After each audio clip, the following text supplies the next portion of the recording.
warahmatullahi wabarakatuh. Selamat tahun baru untuk teman-teman semuanya. Selamat menjalani tahun 2023 ini dengan semangat baru, dan semoga di tahun ini akan lebih banyak hal baik yang terjadi dalam hidup kita ya. Amin ya robbal alamin. Nah, kembali lagi dengan saya Nadia di Oblasan Gayeng tentunya di episode perdana di tahun 2023. Nah, di tahun yang baru ini kita sudah menyiapkan topik pembahasan yang baru juga untuk teman-teman semuanya dengan narasumber yang istimewa, yaitu salah satu kepala bidang di BKD Provinsi Jawa Tengah, dan ini satu-satunya yang wanita loh teman-teman, yaitu Ibu Utami Rahajeng.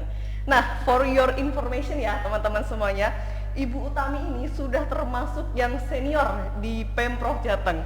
Jadi sudah banyak pengalamannya, lika-likunya selama menjadi ASN di Pemprov Jateng. Nah, Ibu Utami, saya mau tanya nih Bu, kira-kira apa sih Bu asiknya menjadi ASN selama Ibu Utami menjalani pekerjaan di Pemprov Jateng, khususnya di BKD ini? Terima kasih Mbak Nadia. Assalamualaikum warahmatullahi wabarakatuh. Selamat siang, salam sejahtera buat Sobat ASN dimanapun Anda berada. Teman-teman yang kami hormati, pada saat ini memang saya sudah cukup lama mengabdi di Pemprov Jateng. Sudah berpindah dari beberapa institusi di lingkungan Pemprov Jateng. Dan kalau ditanya asiknya, asik banget Mbak Nadia. Asik banget ya. Karena apa? Di situ kita bisa melayani teman-teman. Kalau di BKD kan khususnya pelayanan untuk pegawai ya, sehingga kita bisa melayani banyak pegawai dengan senang, dengan bahagia. Apalagi sekarang di bidang saya, bidang mutasi nih. Kalau lihat orang yang bisa mutasi berhasil, bisa berkarir dengan lebih baik, rasa syukurnya luar biasa, senang sekali. Jadi itu memang sisi-sisi senang bahagianya. Kalau namanya nggak sukanya, ya itu dinamika ya. Saya pikir namanya hidup ya ada suka dan duka. Iya, tapi pasti ada. Banyak asiknya Mbak Nadia. Banyak asiknya. Benar sekali teman-teman apa yang disampaikan oleh Ibu Utami. Jadi ASN itu asik banget loh. Saya baru 2 tahun sudah membuktikan Bu. Banyak asiknya ya. Dukanya tuh ada tapi sedikit gitu ya Bu. Nah, teman-teman beneran nih. Jadi ASN itu sangat menyenangkan dan asik. Kalau nggak percaya, coba buktiin sendiri caranya dengan daftar CASN. Nah, karena hari ini pembahasan kita juga berkaitan dengan pendaftaran CASN, khususnya yaitu tentang P3K. Mungkin teman-teman di sini sudah pernah membaca ya bahwa Pemprov Jateng khususnya sedang telah melaksanakan pendaftaran CASN khususnya untuk P3K. Nah, di sini juga yang mengampu adalah BKD Provinsi Jawa Tengah, khususnya di bidang mutasi ya Bu Utami. Jadi Bu Utami ini yang membawahi dan pasti tahulah seluk-beluknya. Mungkin bisa diceritakan sedikit Ibu tentang seleksi P3K tahun 2022. Ya. Terima kasih Mbak Nadia, Sobat ASN yang berbahagia. Penerimaan CASN tahun 2022 ini memfokuskan pada seleksi untuk P3K. Apa itu P3K? P3K adalah pegawai pemerintah dengan perjanjian kerja. Itu memang di tahun 2022 ini kita dapat 4.751 formasi Sobat ASN. Banyak sekali ya. Betul ya, yang terbagi menjadi 4.351 untuk tenaga kependidikan atau guru, sedangkan 224 untuk tenaga teknis, 145 untuk tenaga kesehatan. Di tahun ini yang sudah berjalan adalah untuk P3K tenaga guru dan tenaga kesehatan. Sedangkan untuk tenaga teknis, P3K teknis ini sedang berjalan prosesnya dan pendaftaran sampai dengan tanggal 6 Januari tahun 2023. Oh begitu Bu. Jadi di tahun 2022 kemarin, saya bilang kemarin karena kita sudah tahun baru ya teman-teman ini. Di tahun 2022 kemarin sudah ada seleksi yang terlaksana adalah untuk tenaga kesehatan dan guru ya Ibu Utami. Betul. Dan sekarang yang sedang berjalan ini adalah untuk P3K teknis. Nah, kalau untuk P3K teknis nih maksudnya P3K yang seperti apa sih Bu? Soalnya kan kalau P3K kesehatan kita pasti sudah tahu yang tenaga kesehatan. Untuk P3K guru juga sudah jelas gitu guru. Nah, kalau untuk yang P3K teknis ini yang seperti apa? Mbak Nadia dan Sobat ASN, P3K teknis itu seperti apa? P3K teknis itu adalah tenaga-tenaga formasi atau tenaga yang sesuai dengan Permenpan. Contohnya adalah untuk peranata komputer, untuk analis kepegawaian, itu masuk dalam tenaga-tenaga teknis. Dan misalnya untuk teman-teman yang berminat mengikuti seleksi P3K tenaga teknis, silakan bisa mendaftar di portalnya PKN, SSCN, di situ panjenengan bisa mendaftar semua untuk prosesnya. Oh begitu. Jadi untuk teknis yang seperti itu ya Bu ya. Iya. Jabatan fungsional ya Bu ya untuk Betul, teknis sendiri. betul, Oke, baik. betul. Nah, saya mau tanya nih Bu. Kan di tahun 2022 kemarin dilaksanakan seleksi P3K banyak sekali. Dan di tahun 2022 kemarin juga kita di bulan September kalau tidak salah sudah melaksanakan yang namanya pendataan non ASN. Nah, itu ada kaitannya tidak Bu antara pendataan non ASN dengan seleksi P3K? Ya, Sobat ASN, perlu kita jelaskan nih sama Mbak Nadia juga ya, bahwa seleksi kemarin pendataan non ASN pada bulan September yang cukup menghebohkan. Iya, betul, heboh sekali. Dunia persilatan di kepegawaian. Iya, ya, itu. betul. Jadi memang pada saat bulan September itu ada pendataan non ASN dan itu sudah dilaksanakan, dan saya tegaskan memang tidak ada kaitannya antara seleksi CSN dengan pendataan non ASN. Pendataan non ASN itu dimasukkan adalah agar pemerintah pusat tahu kondisi real sebenarnya di daerah itu berapa sih jumlah tenaga non ASN-nya. Tetapi kami tegaskan lagi, itu belum final karena sampai detik ini pun kami belum tahu kebijakan dari pemerintah pusat seperti apa terkait pendataan non ASN kemarin. Oh, berarti untuk tindak lanjutnya sendiri berarti belum ada Ibu atau bagaimana? Sampai detik ini kami belum tahu Mbak Nadia dan Sobat ASN, sehingga kami belum bisa kasih statement apapun terkait kebijakan ke depan untuk pendataan tenaga non ASN gitu. Berarti belum pasti ya Ibu ya? Belum. Oke, belum pasti Sobat ASN, dan perlu digarisbawahi ya tadi tidak ada kaitannya begitu. Nah, kembali lagi yang ke pasti-pasti aja karena yang tadi belum pasti, yaitu seleksi P3K teknis. Tadi saya tertarik Ibu karena teman-teman saya sendiri juga banyak pertanyaan begitu tentang P3K teknis. Nah, untuk di Pemprov Jateng sendiri dibuka untuk berapa formasi dan apa saja Ibu mungkin? Untuk P3K teknis dibuka formasi 224. Ada beberapa jabatan seperti arsiparis, peranata komputer, analis kepegawaian, pustakawan, dan masih banyak lagi. Silakan Sobat ASN bisa ikuti medsos kami di IG-nya BKD, Twitter, maupun di medsos yang lain, dan itu insya Allah semua akan dipublish seluas-luasnya secara transparan gitu Mbak Nadia. Itu teman-teman yang mau tahu info lebih lanjut bisa dicek di sosial media di BKD, ada di sini nanti ya editor tolong, atau di webnya BKD begitu. Nah, kemudian untuk persyaratannya sendiri nih Bu, apakah persyaratan P3K ini sama dengan waktu dengan CPNS atau ada yang membedakan hal-hal khusus tertentu begitu? Ada sedikit perbedaan Mbak Nadia. Untuk dari sisi usia, di P3K itu usia minimal 20 tahun dan dia bisa mendaftar 1 tahun sebelum BUP di jabatan itu. Saya kasih contoh nih Mbak Nadia. Ya, gimana tuh? Dan Sobat ASN. Misalnya Mbak Nadia mau daftar P3K untuk formasi analis kepegawaian madya.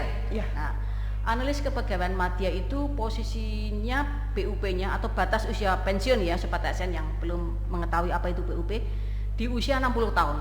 Sehingga Mbak Nadia bisa mendaftar kalau untuk formasi analis kepegawaian madya pada usia 58 tahun. Oh, bisa ya Bu ya? Boleh. Oh. Usia 58 tahun dengan estimasi adalah 59 tahun nanti diangkat, sehingga 1 tahun sebelum BUP atau batas usia pensiun diperbolehkan untuk mendaftar. Wah, luar itu biasa. Berbeda dengan CPNS tentunya. Iya betul.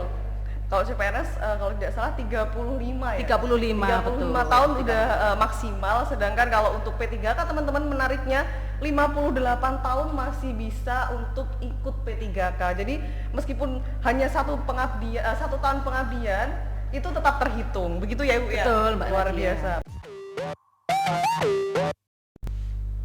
Nah, tadi berbicara tentang persyaratan, tentunya di seleksi P3K juga ada tahap-tahapnya ya Bu Utami. Betul. Dan tahap utama ini yaitu ada seleksi administrasi. Nah, seleksi administrasi ini ya teman-teman seringkali tuh dijadikan apa ya, sesuatu yang mungkin disepelekan sama kebanyakan orang yang mendaftar karena mereka mikirnya hanya administratif gampang nih, pasti aku lolos. Padahal banyak juga loh yang nggak lolos. Betul Bu Tami? Betul Mbak Nadia. Itu apa saja Bu yang kira-kira hal-hal yang bisa menyebabkan kegagalan di seleksi administrasi? Sobat ASN, kami sampaikan banyak sekali pertanyaan seputaran itu terkait dengan kegagalan. Kenapa sih saya bisa gagal? Hanya untuk seleksi administrasi. Iya betul. Nih Sobat ASN, perlu saya jelaskan bahwa kami sangat serius untuk meneliti pemberkasan untuk seleksi administrasi ini. Sehingga kegagalan para pelamar itu rata-rata di surat lamaran banyak juga. Misalnya tidak ditujukan kepada gubernur. Dia hanya tidak, lah ini lamaran mau kemana nih? Kan gitu. Iya. Sehingga harus ditulis lamaran itu ditujukan kepada siapa. Yang kedua, biasanya itu tidak dikasih materai. Nah itu kebanyakan materai satu digunakan untuk beberapa dokumen. Nah itu kan juga tidak boleh. Jadi rata-rata sebenarnya kalau bagi kita melihat itu kadang sepele sederhana, tapi Ya, betul, itu betul sangat sekali. fatal. Iya. Karena begitu lamaran kemana nih kan gitu. Jadi Iya, itu beberapa administrasi yang sekiranya bisa menggagalkan. Terus yang kedua misalnya dari sisi upload dokumen. Upload dokumen ada yang terlalu kecil atau tidak terbaca. Lah kami sebagai petugas yang menyeleksi administrasi kan harus lihat secara detail, secara jelas. Ini ijazahnya kadang diuploadnya pecah, gambarnya sehingga tidak terlihat. Jadi saya minta dan saya mohon kepada Sobat ASN, kalau yang berminat serius untuk melamar menjadi CSN, silakan ikuti dan baca dengan teliti persyaratannya, sehingga akan enak dibaca, akan mudah dilihat, dan yang terpenting adalah memenuhi syarat yang ditentukan. Gitu Mbak Nadia. Oh begitu. Ternyata sebenarnya kesalahannya itu juga sepele ya Bu. Ini teman-teman, hal yang kalian anggap sepele juga bisa menggugurkan tahap selanjutnya loh. Surat lamaran tadi yang Bu Utami singgung, surat lamaran harus ditujukan kepada gubernur. Padahal sudah ada formatnya ya Bu ya? Sudah Sudah disiapkan ada semuanya. formatnya. Nah ini kalau teman-teman calon Sobat ASN nih saya sebutnya karena belum mendaftar mungkin ya. Kalau calon Sobat ASN nggak teliti, nanti jangan-jangan ditujukannya ke siapa nggak jelas. Padahal kan ini mau mendaftar P3K-nya di Pemprov Jateng, jadi harus ke Pak Gubernur Jawa Tengah dong, begitu ya Ibu Tami. Betul Mbak Nadia. Dan kemudian tentang yang materai itu, ya materai satu kok dipakai rame-rame teman-teman. Satu materai harusnya ketika sudah dipakai, ditandatangani, harusnya ya untuk satu kali pakai, betul ya Bu? Itu Betul, sama untuk saja satu dokumen. tidak jujur ya Bu ya kalau dipakai berkali-kali seperti itu. Betul, Ya, betul. kita kan harus berintegritas teman-teman kalau menjadi ASN begitu. Nah, ada pertanyaan lain nih Ibu. Kalau misalkan P3K ini, kita boleh nggak sih mendaftar lebih dari satu jabatan? Kalau di ketentuannya persyaratan memang hanya mendaftar pada satu jenis jabatan. Tidak boleh 2 atau 3 jabatan. Oh. Hanya pada satu jenis jabatan. Ingat teman-teman, satu jenis jabatan ya. Berarti ini sama seperti yang CPNS ya Bu ya? Betul. Hanya satu jenis Sehingga diberi jabatan. kesempatan untuk teman-temannya yang lain juga ikut sama-sama mendaftar. Sehingga satu NIK itu untuk satu jenis jabatan yang dilamar. Oh iya, baik. Nah, di P3K sendiri ini yang membedakan dengan CPNS, tadi saya baca-baca sedikit, itu juga syaratnya adalah memiliki pengalaman kerja yang relevan dengan jabatan ya Bu ya. Nah, yang dimaksud dengan relevan ini yang seperti apa Bu? Karena mungkin teman-teman agak bingung nih tentang kata-kata pengalaman kerja yang relevan ini. Mbak Nadia dan Sobat ASN, kami sampaikan memang untuk lamaran khusus untuk P3K yang tahun ini bukan dari fresh graduate. Memang ada syarat minimal 2 tahun pengalaman kerja. Maksudnya pemerintah adalah memberi kesempatan kepada para non-ASN yang sudah terdata juga bisa mendaftar, sehingga dia diberi kesempatan yang mempunyai pengalaman kerja yang relevan dengan jabatan yang dilamar.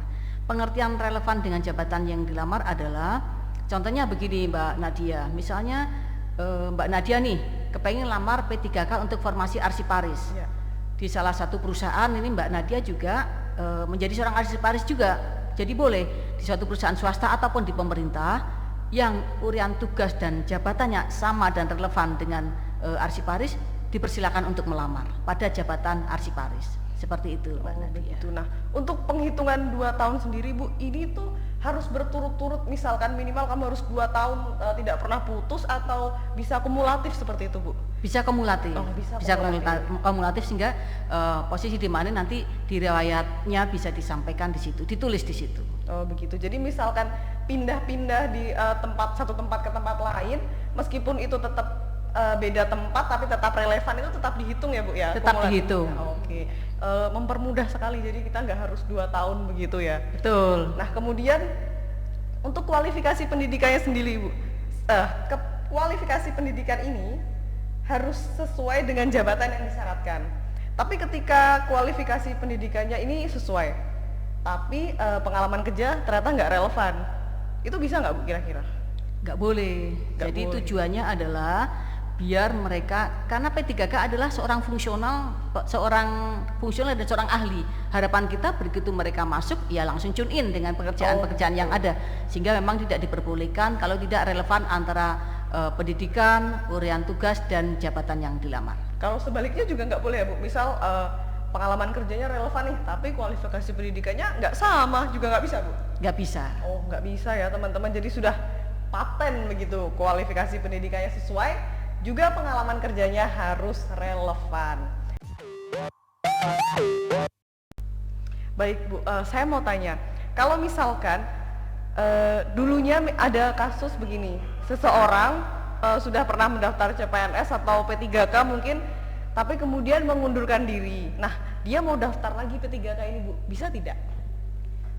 Bisa Mbak Nadia, sepanjang yang bersangkutan memang belum menerima NIP. NIP-nya. Tapi misalnya dia sudah menerima NIP, dia tidak boleh mendaftar pada periode selanjutnya, tetapi periode yang akan datang dia diperbolehkan. Jadi kena 1 tahun, satu kali periode lah, 1 kali periode dia tidak boleh mendaftar, tapi untuk periode berikutnya dia diperbolehkan. Oh seperti ada sanksi sendiri gitu ya Bu? Betul. Ketika sudah keluar NIP, mengundurkan diri, iya. Jadi di satu periode itu tidak boleh ikut mendaftar lagi, tapi kedepannya baru boleh lagi begitu. Itu berlaku untuk CPNS dan P3K Ibu? Sama Mbak Nadia, untuk CPNS sama. dan P3K sama seperti itu. Begitu ya. Nah, saya juga penasaran nih, kalau mungkin Ibu Utami tahu, kan pasti ada CPNS dan P3K yang entah kenapa tiba-tiba sudah keterima, itu dia pengen mundur. Nah itu mundurnya biasanya alasan apa Bu, tahu nggak? Rata-rata dengan lokasi penugasan Mbak Nadia, sehingga memang seharusnya Sobat ASN ini kalau sudah berniat mendaftar, bergabung menjadi ASN, ya harus siap untuk ditempatkan di penugasan dimanapun. Gitu Mbak Nadia. Iya benar sekali. Jadi kasusnya itu mereka ditugaskan di tempat yang tidak sesuai yang mereka daftar begitu Bu? Betul. Jadi mereka mundur? Bisa jadi karena memang nilainya sebenarnya memenuhi syarat, tapi perankingan di lokusnya itu sudah penuh. Akhirnya dia bisa diterima di tempat yang lain. Oh begitu. Sayang sekali ya Sobat ASN, sudah keterima tapi mundur ya Ibu ya. Betul. Padahal banyak sekali loh teman-teman di luar sana yang ingin menjadi ASN juga. Jadi ketika kalian sudah diterima, kita juga harus siap. Harusnya dari awal mendaftar sih. Ketika sudah awal mendaftar harus niat dan siap untuk ditempatkan di mana saja, karena kita kan sebagai ASN untuk mengabdi, untuk melayani masyarakat. Begitu betul Bu Tami? Betul Mbak Nadia. Begitu. Dan sayang sekali menurut saya kalau sudah diterima kemudian mundur, agak rugi teman-teman kalau menurut saya. Nah, ada juga pertanyaan ini Bu yang beberapa kali sering saya dengar begini. Ketika seseorang itu sudah mendaftar P3K dan dinyatakan lolos dan sudah menjadi P3K begitu, kemudian di tahun depannya mungkin ada pendaftaran CPNS. Nah itu boleh tidak ketika dia jadi P3K, sudah jadi P3K, kemudian mendaftar lagi menjadi CPNS, itu boleh nggak Bu? Boleh Mbak Nadia, karena memang CPNS itu diperbolehkan didaftar oleh siapapun sepanjang memenuhi persyaratan. Kalau untuk P3K yang sudah diterima, dia dipersilakan mengundurkan diri sebagai P3K dan bisa mendaftarkan diri di CPNS. Jadi boleh ya Bu tetap mendaftar, boleh. Tapi harus mengundurkan diri dulu sesuai prosedur ya teman-teman, jangan langsung aku mau daftar CPNS kabur, jadi tiba-tiba nggak masuk gitu, nanti kan ada record jelek sendiri. Jadi ya harus tetap sesuai dengan prosedur. Nah baik, Lumayan banyak nih informasi yang sudah kita kulik dari Kepala Bidang Mutasi Bu Utami tentang penerimaan P3K di Pemprov Jateng pada tahun 2022 kemarin. Nah, untuk tahun 2023 di tahun ini ya Bu ya, kira-kira ada seleksi CASN lagi nggak Bu? Sobat ASN dan Mbak Nadia, untuk tahun 2023 sesuai dengan statement dari Menpan RB memang akan diadakan. Cuman kita belum tahu nih seleksi formasinya itu apa saja. P3K-nya formasinya berapa, CPNS-nya seleksinya berapa, kita belum tahu semuanya. Kita belum tahu sehingga nanti kita juga masih menunggu dari keputusan Menpan RB. Oh begitu.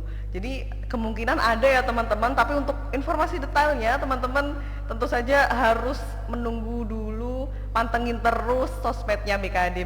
Betul begitu Bu? Betul Mbak. Nah, untuk Bu Utami sendiri kira-kira ada nggak Bu pesan-pesan untuk para pelamar atau calon sobat ASN Jawa Tengah?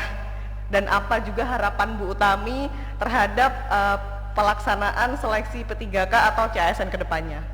Terima kasih Sobat ASN yang berbahagia. Siang ini saya juga bersyukur ini, saya ditemani oleh host keren dari BKD Pemprov Jateng, hasil CPNS 2 tahun yang lalu, luar biasa. Mungkin Mbak Nadia nanti juga bisa menyampaikan kiat-kiatnya apa. Cuman dari saya, ada beberapa yang perlu Sobat ASN perhatikan, calon-calon ASN yang ingin mendaftar di Pemprov Jateng. Pertama adalah baca semua persyaratan dengan teliti, dengan cermat. Jangan sampai diabaikan, karena itu sangat fatal akibatnya. Yang kedua, follow media sosial di BKN ataupun BKD Pemprov Jateng dengan Instagramnya, Twitter ataupun media sosial yang lain. Terus percaya diri, jangan percaya sama calo di luaran sana, karena memang untuk penerimaan CASN itu transparan, terbuka, tidak ada transaksi apapun. Yang diinginkan di Pemprov Jateng adalah para ASN yang berintegritas, bersemangat dalam berkinerja tinggi dan jujur dalam pelaksanaan tugas. Dan yang keempat, sebaiknya para calon sobat ASN bisa belajar dengan percaya diri, juga mencoba untuk simulasi tes-tes yang lain. Ya, betul. Nanti mungkin Mbak Nadia juga bisa bercerita. Banyak sekali di online ya, di media-media online untuk CASN seperti apa. Lah, belajar dari situ, insya Allah akan bisa masuk di CASN jajaran pemerintah Provinsi Jawa Tengah. Itu mungkin pesan dari saya Mbak Nadia. Nah, itu tadi teman-teman pesan dari Ibu Utami, dan mungkin perlu saya garis bawahi ya, jangan percaya calo teman-teman. Nah, soalnya Bu, dulu di lingkungan saya ketika saya juga mendaftar Bu, masih juga ada yang nanya begini, kemarin bayar berapa Mbak? Waduh, itu jadi kayak kesannya kok ya saya bayar untuk pengeluaran bensin waktu tes gitu maksudnya. Nggak ada calo ya teman-teman, nggak ada calo. Jadi sekarang ini di zaman sudah modern, kita tesnya aja pakai komputer, betul Bu? Nah, Betul. hasilnya aja itu bisa live score loh teman-teman. Nggak cuman bola aja yang live score, tes-tes seperti ini P3K, CPNS kita juga live score. Jadi bisa langsung dimonitor oleh orang-orang di luar, mungkin orang tua, teman bisa langsung lihat hasilnya, begitu ya Bu ya. Jadi nggak akan ada calo tuh, nggak bisa teman-teman, dan jangan percaya nanti kalian rugi sendiri, karena kan calo biasanya menjanjikan kalian bayar segini nanti pasti jadi ASN. Nah, nggak ada teman, nggak ada yang namanya seperti itu. Ini saya mau ngulik-ngulik sedikit nih, kalau boleh dikasih bocoran. Kan seleksi P3K teknis formasi tahun 2022 ini masih berlangsung ya Bu ya, sampai tanggal 6 Januari, jadi masih ada waktu. Kira-kira per hari ini tanggal 3 Januari ini sudah ada berapa yang mendaftar, dan mungkin masih ada formasi yang sedikit pelamar gitu, biar kita bisa kasih tahu ke teman-teman calon sobat ASN untuk mendaftar Bu. Ya, teman-teman calon sobat ASN, per tanggal 3 Januari jam 8 tadi di situs SSCN yang sudah mendaftar di Pemprov Jateng sekitar 339 dari 224 pelamar. Jadi tapi ada beberapa jabatan yang kosong. Contohnya adalah arsiparis ahli pertama, ada 6 loh yang kosong. Wah, sayang sekali. Betul. Terus arsiparis terampil juga ada 6 yang belum didaftar, dan ada juga analis ahli pertama penyuluh sosial juga 6 formasi, itu juga belum diisi. Jadi silakan, monggo masih ada waktu untuk mendaftar dan mengisi formasi-formasi yang disediakan oleh Pemprov Jateng. Nah itu tadi teman-teman, masih ada beberapa formasi yang masih kosong loh teman-teman. Sayang sekali kalau tidak dimanfaatkan dengan baik. Yuk teman-teman yang sekiranya pendidikan, kualifikasi pendidikannya sesuai, sudah punya pengalaman kerja yang relevan 2 tahun atau lebih, bisalah coba mendaftar. Siapa tahu nih calon Sobat ASN ini nantinya bisa jadi bergabung bersama kita menjadi Sobat ASN Pemprov Jateng. Luar biasa. Baik, itu tadi bincang-bincang kita dengan Kepala Bidang Mutasi Ibu Utami Rahajeng yang luar biasa, sangat menginspirasi ya teman-teman. Nah, semoga ini bisa memberikan motivasi dan pencerahan untuk teman-teman semuanya di luar sana, calon-calon Sobat ASN baik di Pemprov Jateng atau mungkin daftar di tempat lain begitu. Itu tadi informasi-informasi yang mungkin teman-teman harus perhatikan ketika teman-teman mau mendaftar sebagai P3K begitu. Baik, tentu tak bosan-bosan saya selalu mengingatkan ke teman-teman semuanya, jangan lupa teman-teman like ya konten ini kalau kalian suka dengan kontennya, supaya kita dari BKD semakin semangat gitu untuk membuat konten yang bermanfaat bagi teman-teman semua. Dan tentunya jangan lupa juga isi komen di bawah untuk memberikan kritik, saran, masukan atau apapun bagi kita semua supaya kita kedepannya bisa lebih baik lagi begitu ya Bu, karena kita ASN ini juga kita butuh masukan gitu, gimana sih biar jadi ASN yang kekinian begitu ya Bu ya, tetap berintegritas, tetap kinerja baik tapi juga mengikuti perkembangan zaman. Dan tentunya jangan lupa juga share informasi ini ke semuanya, kalau perlu seluruh Indonesia, biar semua orang tuh tahu gitu tentang P3K atau formasi P3K yang sedang dibuka di pemerintah Provinsi Jawa Tengah. Baik, untuk menutup obrolan santai pada hari ini saya mau pantun dulu ya teman-teman. Beli mangga di Kediri, jangan lupa ajak baksonya. Saya Nadia undur diri, sampai jumpa di oblasan gayang selanjutnya. Dah.